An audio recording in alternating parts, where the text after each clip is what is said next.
지진이 나서 국민들이 마음의 안정이 아직 안 되고 있는 현실입니다.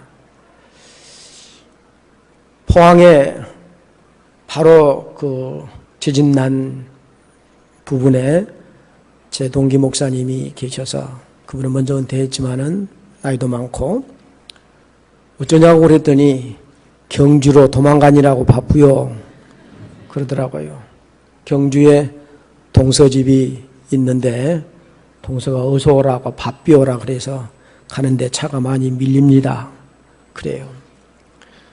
그쪽 북부 지역에 교회가 있는데 교회도 금이 가고 또 아파트도 금이 가서 안정이 안 됩니다. 그런 얘기를 들을 때 아유, 순천은 괜찮구나 그랬는데 나중에 전문가들이 순천도 안전지대는 아닙니다. 그러니까 우리의 삶의 현장이라고 하는 것은 언제나 하나님의 손에 있다 하는 것을 확신하고 늘 감사하면서 살면 복이 될 줄 믿습니다. 오늘은 최고의 예배가 감사다. 감사가 최고의 예배다는 말씀입니다. 예배 중에 감사함이 빠지면 예배는 하나님께 영광이 안 된다 라고 하는 것을 생각해 볼 수 있습니다. 지난 주일에 누가복음 17장 11절에서 19절까지 말씀을 통해서 새로운 삶의 방식 감사다, 이런 말씀을 함께 나눴습니다. 사람의 마음속에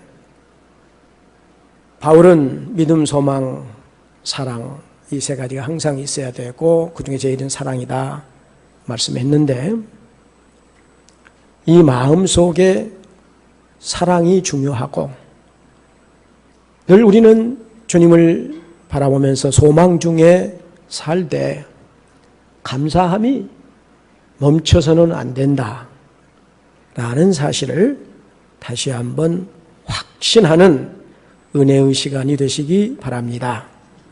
그럼에도 불구하고 이와 같은 것을 가로막는 요소가 교만이고 불만이고 무관심이다. 이게 정말 범사에 모든 시간에 감사하라고 했는데 이게 좀 가로막는다고 하는 것입니다. 이런 환경 속에서 감사할 수 있는 사람은 이런 것들을 뛰어넘을 수 있어야 된다. 환경과 조건을 넘어설 때 감사할 수 있는 그리스도인이 되고 삶을 영위할 수 있다라고 하는 것입니다. 이와 같은 은혜를 감사해서 마음속에 감격이 있는 사람은 반드시 감사의 삶을 살 수 있고 그 결과는 하나님의 일을 체험한다라고 하는 것이 사마리아 사람 10 중에 9은 어디 갔노? 주님이 찾으시는데 이 한 사람 감사할 때에 하나님의 능력을, 구원을, 영생을 체험할 수 있었습니다. 라고 하는 것이 지난 주일에 함께 나눴던 말씀입니다. 감사. 이것은 우리 그리스도인들의 기본적인 자세요. 나아가서는 필수적 요건이 되기 때문에 오늘 여기 감사는 그리스도인의 기본적이며 필수적인 덕목이다 라고 제시를 하게 됩니다. 왜냐? 지난 시간에 보았습니다. 하나님을 떠난 인간에게 가장 큰 손실은 바로 이 감사를 모르고 산다. 이는 마치 음식에 양념이 빠진, 그 중에서도 가장 맛을 좌우하는 소금, 마늘이 중하다, 고춧가루가 중하다 하지만 적당히 잘 마늘, 고춧가루 넣었는데도 소금이 안 들어가면 맛을 찾을 수가 없습니다. 처럼 우리 믿음 생활에 감사는 반드시 있어야 된다라고 했습니다. 그래서 로마서 1장 21절 말씀, 하나님을 알되 하나님을 영화롭게 해야 된다. 그렇지 않는다는 것이죠. 더 나아가서는 감사가 없게 된다. 그러면 그 생각이 오히려 허망하고 미련하게 된다. 마음이 어두워진다. 지금 우리가 내 생활 환경 내지는 여건, 조건 따져보면 어떠한 사람도 자유로울 수 있는 사람은 없습니다. 그러나 그럼에도 불구하고 우리 그리스도인들의 절대절명의 조건은 감사입니다. 감사하면 어두움도 많은 괴로움과 고통도 감당하고 나아가서는 사라지는 은혜가 있습니다. 지난주에 보여드린 그림을 다시 한번 보여드리겠는데 감사를 가로막는 세 가지 요건, 그게 첫 번째가 교만이라고 하는 것입니다. 불만입니다. 그리고 무관심. 우리 그리스도인들에게 이게 빨리 치워져야, 거두어져야만 된다라고 하는 것입니다. 하나님께서는 이사야 12장 1절에서 6절 말씀을 통해서 구원받은 성도에게는 5가지 징표가 있다. 이런 말씀을 이사야 12장 1절에서 6절까지 말씀을 통해서 가르쳐주고 있는데, 이는 두려움을 이기는 감사가 중앙입니다. 핵심이다. 그 말입니다. 이사야 12장 1절 말씀에 감사하라고 하는 말씀이 있는데, 요약하면 주께서 나를 안위하시오니 내가 주께 감사하겠나이다 할 것이니라. 첫 번째, 감사해야 된다. 우리 예수 믿는 사람의 징표, 나타난 표현이 반드시 있어야 된다라고 하는 것입니다. 두 번째로는 용기가 있어야 된다라고 하는 것입니다. 2절 보면 주 여호와는 나의 힘이시며 나의 노래시며 나의 구원이라고 말씀합니다. 이사야 41장 10절 우리가 1월 달에 암송할 말씀이고 익히 잘 아는 말씀입니다. 두려워 말라 내가 함께함이라. 놀라지 말라 내가 하나님이라. 너를 굳세게 하겠다는 겁니다. 참으로 너를 도와줄 것이니까 놀라지 말라. 참으로 나의 의로운 오른손으로 붙들어 주겠다. 이 확신을 가지고 용기 있게 담대하게 살 수 있어야 된다는 것입니다. 땅이 갈라져도 할렐루야 할 수 있기를 바랍니다. 감사합니다 할 수 있기를 바랍니다. 그 훈련하지 않으면 안 되거든요. 왜 보통 남자들은 그렇지만 여자분들은 무슨 급한 일을 만나면 아이고 엄마, 어머니를 찾고 아버지를 찾는 건 그동안 훈련됐기 때문이에요. 신앙인이 감사를 외칠 수 있는 용기, 훈련되어야 합니다. 그리고 세 번째로는 기뻐하라는 것입니다. 이 기쁨이라고 하는 것은 구원의 은총을 우리가 누리고 있고 메마른 심령에게 물을 채워주시는 주의 은혜가 있는데 사도 바울은 항상 기뻐하라 말씀하고 있음을 봅니다. 자, 감사하고 담대한 용기를 가지고 항상 기뻐하면서 살아가시기를 바랍니다. 할렐루야. 그리고 여기서 지금 전도라고 표현했습니다마는 나타내라고 하는 것입니다. 보여주라고 하는 것입니다. 그 이름을, 하나님의 이름, 예수님의 이름을 만국 중에 선포하며 그의 이름이 높다 하라. 그 이름은 온 땅에 알게 해야 된다라는 말씀이에요. 전파하라. 예수 믿는 것 자랑하시기 바랍니다. 자랑은 전도가 됩니다. 그래서 선포하라, 자랑하라, 나타내라 하는 말씀을 보게 됩니다. 그리고 마지막으로는 찬송하라. 6절에 나와 있는 말씀인데 같이 한번 읽으시지요. 시온의 주민아 소리 높여 부르라. 이스라엘의 걸어가신 이가 너희 중에서 그 시민이라 할 것이니라. 아멘. 여기 이와 같은 정말 범사에 감사할 수 있음.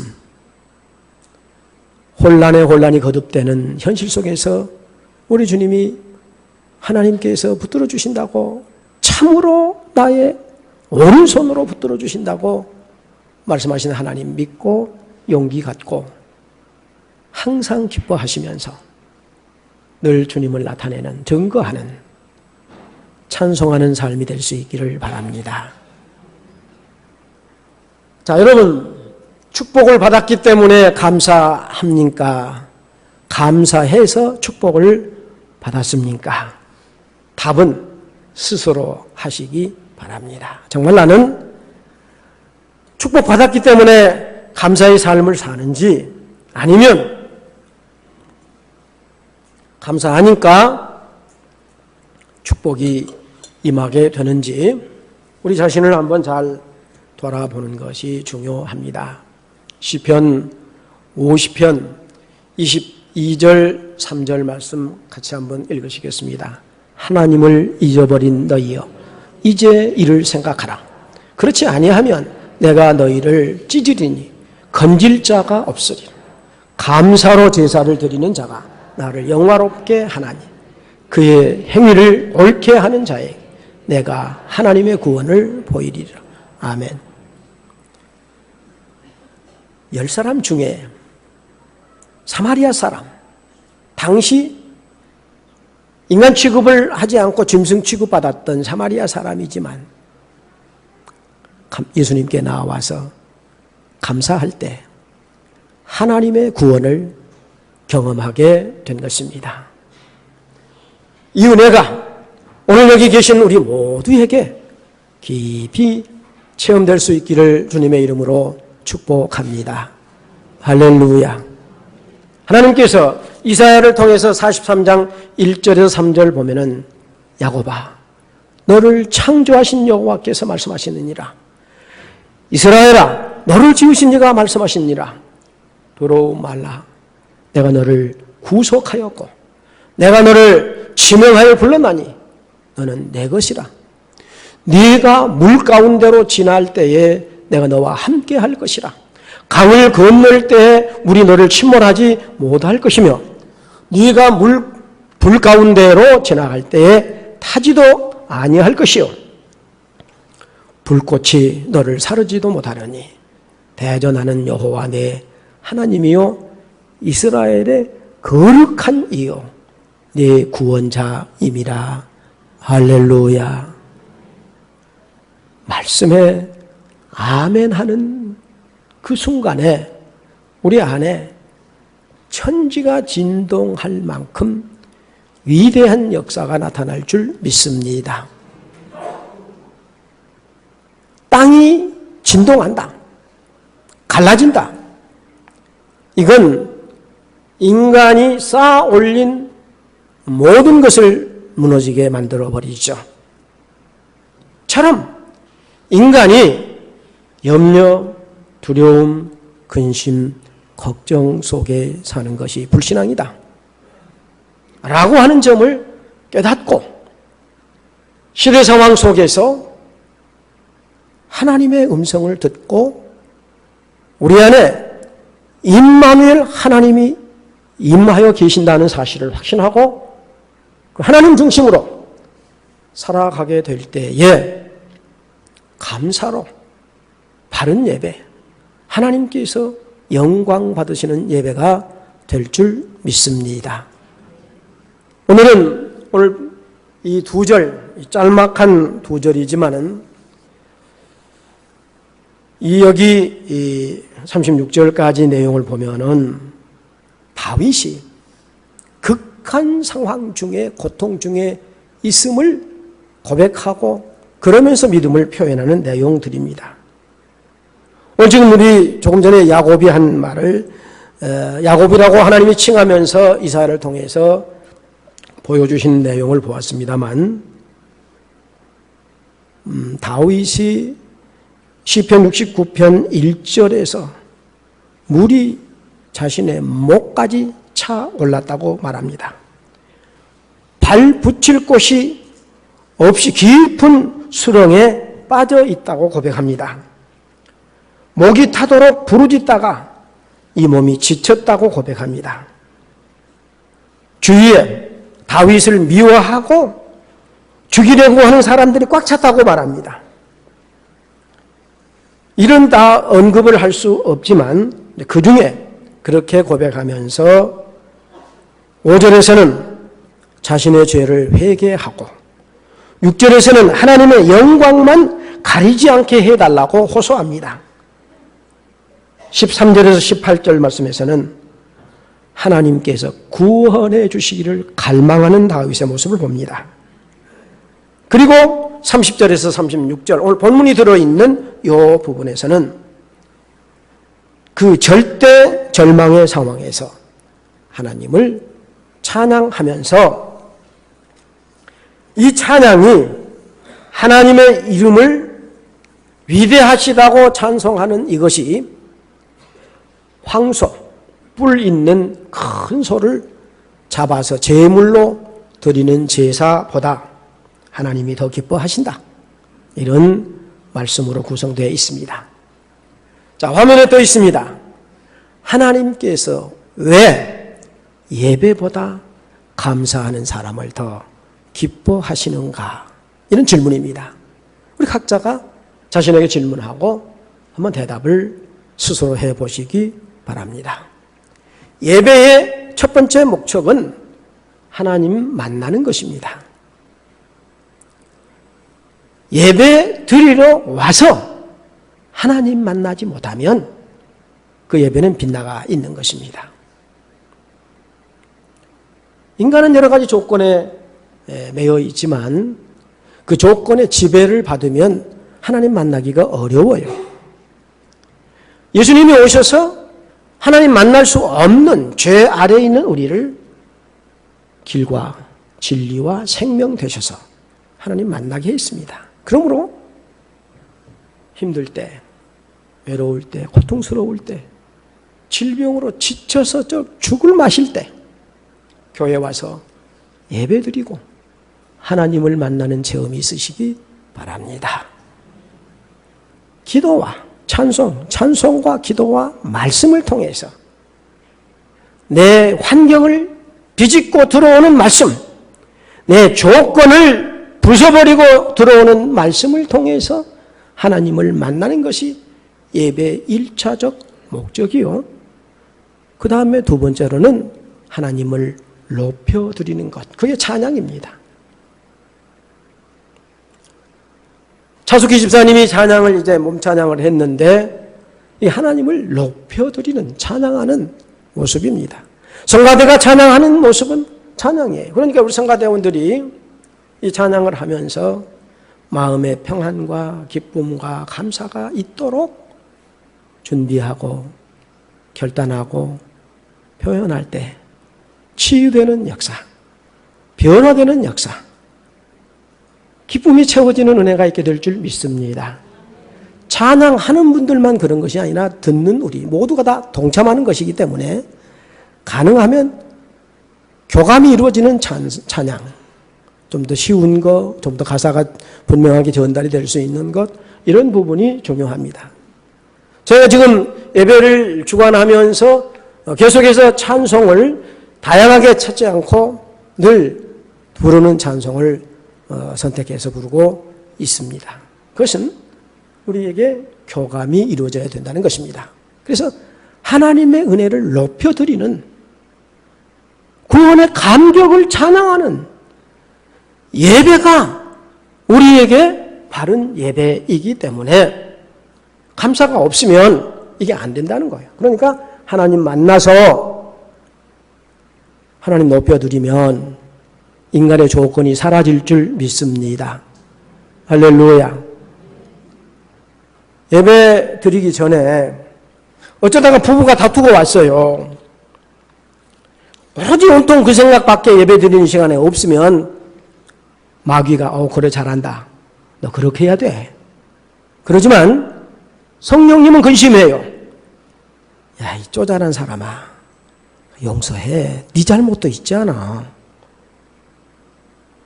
성령께서 반드시 깨달아 줍니다. 그러면 그 생각이 없는 게 아니에요. 있어요. 생각이 있는데 알량한 자존심 때문에. 저도 그래요. 저도. 사람이 그래요. 그런데 그 해결책이 예배라는 거예요. 인간의 조건을 내려놓으라는 거예요. 하나님을 높여드리는 결과가 되면 끝나고 가서 내가 잘못했다고 미안하다고 그 말 하기가 쉽지 않지만 하면 큰 은혜가 될 줄 믿습니다. 깨진 그릇이 딱 합해진다니까요. 이게 은혜예요. 그렇게 사시기 바랍니다. 그러니까 저도 목사인데 힘들어요. 그렇지만 이게 원리고 이것이 기본이고 이게 필수예요. 아무리 인간이 뭐 해서도 소용없어요. 이게 기본이고 이거 필수예요. 예배 드리면서 주님 만나야 돼요. 해결돼야 됩니다. 그렇지 않았어요. 예수님이 예배 드리다가 서운한 거 생각나면 가서 사과하고 와서 예배 드리라. 가르쳐 줬잖아요. 1차적 목적 하나님 만나고 주님 만나고 그리고 높여 드리는 것입니다. 그런데 예배의 어려움이라고 하는 것이 있어요. 이 부분이 대단히 중요합니다. 왜 어렵냐? 예배 드리기가 어렵냐? 여기 보세요.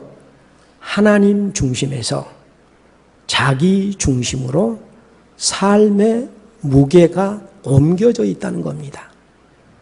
이거 깨달아야 됩니다. 이것 해결되면 아니 예배 시간이 왜 그렇게 기다려진다냐? 왜 그렇게 더디 온다냐? 라고 하는 것과 웜에 예배 시간이 어찌 그렇게 또 자주 온다냐? 주일날은 어찌 또 자주 오냐? 수요 예배는 어찌 그렇게 또 자주 오냐? 그래 집니까? 아니면 그냥 예배 드리고 싶어서 예배 드리면 찬송이, 기도가, 말씀이 꿀맛 같아서 기다려지는 그게 삶의 중심이 하나님께 있냐 내게 있냐. 왜 예배가 어려운가? 왜 기도가 어려운가? 기도, 찬송, 말씀 하나님의 선물입니다. 이 선물을 먼지구덕에 뒷전에 저 밖에 놔두고 있으면 그 능력 안에 있지 못해요. 내 안에 있어야 돼요. 좀 어려운 얘기지만 우리는 지금 4차 산업시대, 산업혁명시대라고 말하죠. 우리 예수 믿는 사람은 진즉 예수 믿는 순간부터 4차원의 세계에서 삽니다. 4차원이 뭐냐? 1차원은 과학에서 직선이라고 말해요. 선 하나를 1차원이라고 해요. 2차원은 이 선이 합해져서 평면이 된 거, 이 바닥을 2차원이라고 부릅니다. 그리고 이 바닥이 쌓인 것을 입체 3차원이라고 말합니다. 이게 세상이에요, 그냥. 그런데 4차원은 1차, 2차, 3차원을 넘어서서 눈에 보이지 않아요. 영은 눈에 안 보입니다. 영은 눈에 안 보여요. 성령님 우리 안에 거하고 계시지만 안 보여요. 자, 코로 지금 시작하면 바람을 깊이 코로 한번 들어 쉬시기 바랍니다. 시작. 다시 품어요. 바람이 우리 안에 들어왔다가 나갔습니다. 보여요? 안 보여요? 안 보입니다. 그러나 바람이 없다? 부인할 수 없어요. 과학에서 1897년에 영국의 톰슨이라고 하는 분이 전자를 발견했습니다. 전기 말고 전자를 발견했을 때 사람들이 그게 내 생활에 무슨 의미가 있냐라고 했어요. 그런데 오늘날 이 전자파에 영향을 안 받은 사람이 없습니다. 휴대폰, 우리 모든 생활 도구, 가제 도구, IT 산업, 이게 다 전자를 통해서 이루어집니다. 자, 이 얘기는 여기까지만 하고 더 이상 할 수 없으니까 지금 우리는 성령 하나님이 우리 안에 거하고 계십니다. 할렐루야. 중심이, 내 삶의 무게 중심이 내게 있느냐, 하나님에게 있느냐. 이거 오늘 결정하지 않으면 어제와 오늘 똑같은 사람이 되겠지만, 내일도 똑같은 사람이 되겠지만, 오늘 이 시간 하나님 독생자 보내 나 4차원에 살도록, 이 땅에서 천국 누리도록, 영생 천국 누리도록 내가 죽을 건데 주님이 십자가에서 죽으셨습니다. 이 사실 날 위한 입니다. 이제 나의 삶의 축을 내 중심에서 하나님 중심으로, 주님 중심으로 축을 옮깁니다. 라고 결단하고 옮기면 달라지는 역사가 있게 될 줄 믿습니다. 확실하게 달라진다는 확신을 갖고 살면은 예배가 삽니다. 말씀이 그립습니다. 성령의 역사하심이 들려지고 깨달아지고 생각나게 하신다고 성경에 말씀하고 있잖아요. 말씀이 생각납니다. 깨달아집니다. 사랑하는 여러분, 예배, 하나님께서 왜 감사를 그렇게 강조하셨는가? 오늘 본문에 제사 제물을 황소 뿔 달린 황소 얘기를 했는데, 가난한 사람은 비둘기 2마리 갖고 제사 드리면 됐어요. 예배 드리면 됐어요. 예배 드리러 갈 때 그렇게 갔으면 됐습니다. 조금 보통 사람은 양이나 염소를 드려요. 그러나 부자는 최고의 제물인 뿔 달린 황소 드린다는 겁니다. 그런데 그게 다윗이 고백합니다. 그 제물보다 하나님 찬양하는 것, 우리 성가대 기뻐하시기 바랍니다. 성가대원 된 거 얼마나 귀한 일인지 몰라요. 보통으로 생각하고 사니까 그냥 귀한 줄 모르고 어찌 연습에도 그저 잘 빠져버리고 그러지 마시고 정말 감사하고 살면은 우리 자신의 변화가 옵니다. 놀라운 일이에요. 하나님이 그 재물보다도 찬송, 찬양, 감사가 있어야 된다라고 하는 것입니다. 간단한 지난 시간에 보여줬던 얘기입니다. 두 번째, 누가 추수감사 주일에 가장 많은 감사를 할까? 헌금을 드릴까? 구체적인 표현으로는 그렇게 할 수 있지만 정말 감사하고 있느냐라고 하는 것입니다. 고린도후서 9장 7절에서 마음이 정해져야 된다라고 말씀합니다. 인색하거나 억지로 하지 말라고 말씀합니다. 즐겨 드리는 자를 사랑한다고 말씀하여 주고 있습니다. 누가복음 21장 3절 4절에서 예수님께서 홀로 사는 여인이 2렙돈 드리는 것을 보고 많은 헌금을 드린 이보다 많이 드렸다. 생활비 전부를 드렸다. 우리 돈으로 말하면은 혹 1원짜리 아니면 10원짜리 좀 더 현실적으로 말하면 100원짜리 정도 드렸다고 합시다. 주님은 비교하지 않습니다. 비교하지는 않지만 그러나 중심이 들여져 있느냐. 예를 들어서 10억 재산이 있는 분이 100만 원 드렸을 때 많이 드렸다라고 하겠죠. 그러나 재산이 1000만 원 정도 되신 분이 10,000원을 헌금을 드렸다. 그러면 감사했다면 1억 재산가보다도 10배를 더 드린 결과가 됩니다. 비교라고 하는 것은 이렇게 되는 거예요. 그렇기 때문에 주님은 비교를 보지 않고 그가 중심이 들어져 있느냐.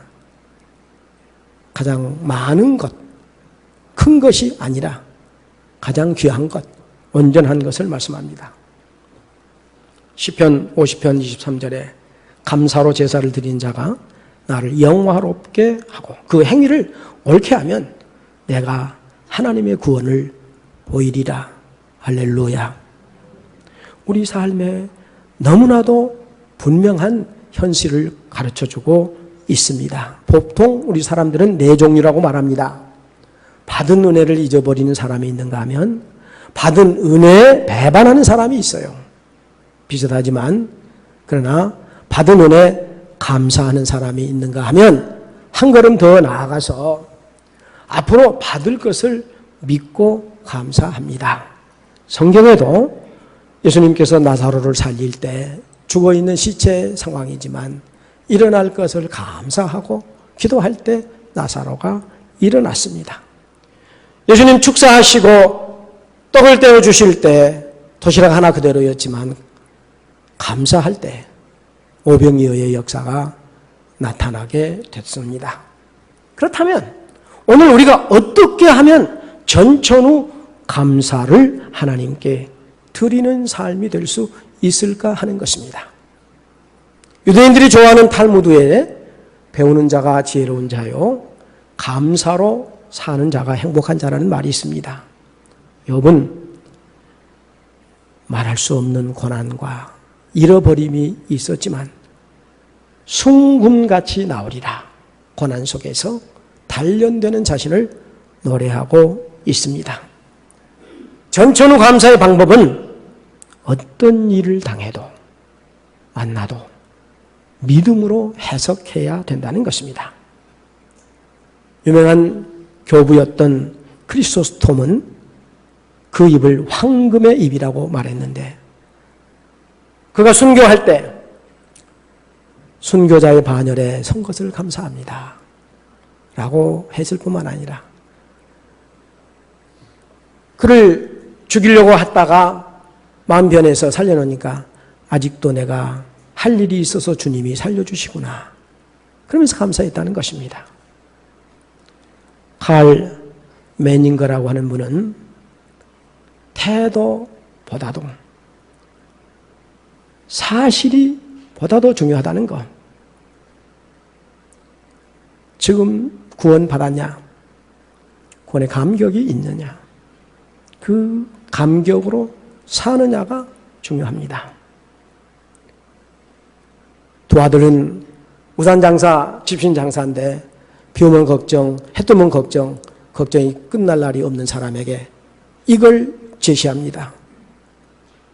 그보다도 비 오는 날은 우산 장사하는 아들 때문에 감사하고 해 뜨는 날은 집신 장사하는 아들 때문에 감사하십시오. 같은 조건 상황이지만 다르지 않아요. 지난 시간에 보았습니다. 저주가 뭘까? 하나님 믿어지지 않는 것, 하나님 말씀 들리지 않는 것, 더 나아가서는 감사한 마음이 생기지 않는 것. 우찌보나 간조라고 하는 사람이 이런 얘기를 할 때 신앙인에게 일침이 되는 것입니다. 질문합니다. 네 번째, 과연 우리 자신은 추수감사 예배를 하나님께서 받으시는 예배인가? 찬양과 기도와 드리는 헌금, 말씀의 온전한 감사를 표현했는가? 성경의 핵심은 하나님을 사랑하고 그 사랑으로 이웃을 사랑하라고 말씀하십니다. 예수님이라면 어떻게 할까? 찰스 쉘던 목사님이 쓴 글 가운데 주인공 헨리 맥스웰이라고 하는 목사님이 토요일 날 설교 준비하고 있는데 거린이 와서 한 푼 주십시오 하니까 내가 거룩한 말씀 준비하고 있는 시간에 방해하니까 나중에 오십시오. 돌려보냈습니다. 뒷날 그가 행여 사망자로 발견이 됐습니다. 통탄을 하면서 내가 기회를 놓쳤구나. 주님이시라면 어떻게 했을까? 이것을 그가 경험하고 쓴 이야기입니다. 사랑하는 여러분, 감사는 받은 은혜에 대한 마땅한 응답입니다. 고로 받은 바를 알아야 된다는 것입니다. 거기서 시작이 되고 정말 나의 현실은 하나님께서 내게 지금 정해준 흔히들 운명이라고도 말하지만 이게 하나님의 기회고 하나님의 섭리라고 생각하시고 깨달음, 감사하는 깨달음에서 온다. 기억하시고 오늘 이 네 가지 질문을 통해서 살아있음에 감사하고 정말 내 자신이 오늘 하나님의 사람으로서 사명자로서 가족 구성원이 존재하고 있음이 감사하고 구원받아 하나님의 은혜 누림을 감사하는 중심을 보시는 하나님, 먼저 그의 나라와 그의 의를 구하라. 그러면 모든 것을 더하시리라고 우리 주님 약속하심 기억하고 삶의 무게의 중심이 내게서 하나님에게로 주님에게로 옮겨지는 은혜가 있으시기 바랍니다.